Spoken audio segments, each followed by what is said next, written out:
આ અમારી દીકરી પર અત્યારે કૌશિકભાઈ કીધું અમે તમને પૂરેપૂરું સમર્થન આપીએ, પણ ટોટલ ભારતની કોઈ પબ્લિક અમારી અનુસૂચિત જાતિના વિરોધમાં તો છે જ. વિડીયો ફોટો ક્યાંક ને ક્યાંક પબ્લિકની કોઈ દિશા ના હોય. એક વાત તમે સમજો, તમે પોતે અધિકારી છો, પબ્લિકની કોઈ દિશા ના હોય. ચલો પબ્લિકને તો જે બનાવ બને એ અમે સહન કરીએ છીએ, કોર્ટ સામે લડીએ છીએ, પણ સરકારે અમારા વિરુદ્ધમાં, તંત્ર અમારા વિરુદ્ધમાં, કોઈ ન્યાય જ નહીં આપવાનો.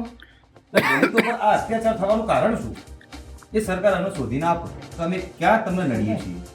આ અમારા મહત્વનો મુદ્દો. આ સરકારને, આ તંત્રને આ ધ્યાનમાં લેજો કે દલિત પર તમને એવું શું રોષ છે કે દીકરી હોય, ઘરના મા બાપ હોય કે યંગ છોકરો હોય, તમે આના આ પ્રોબ્લેમ આ સમાજ સાથે પબ્લિકે કરે અને તંત્ર કરે. એટલે આ તંત્ર અને આ સરકાર કેમ જવાબદાર છે?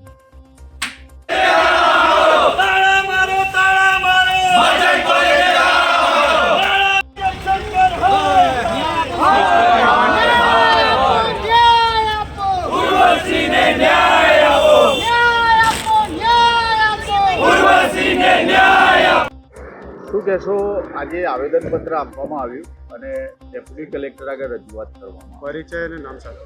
મારું નામ વૈભવ ચાવડા.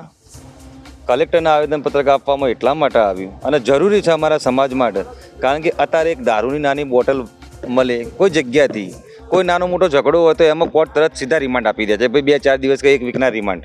બરાબર. આ દીકરીએ ગળે ફોંસો ખાધીને એનું જીવન ટૂંકાવ્યું. ક્યાંક ને ક્યાંક કોલેજ જવાબદાર હશે.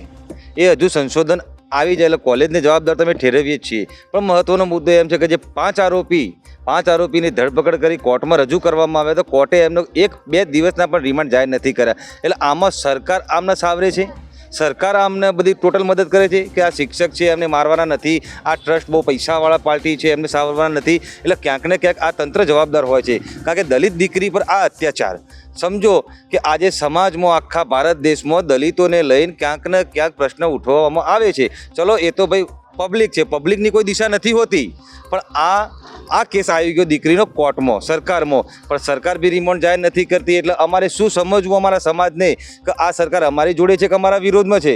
આ અમે સહન નહીં કરી શકીએ.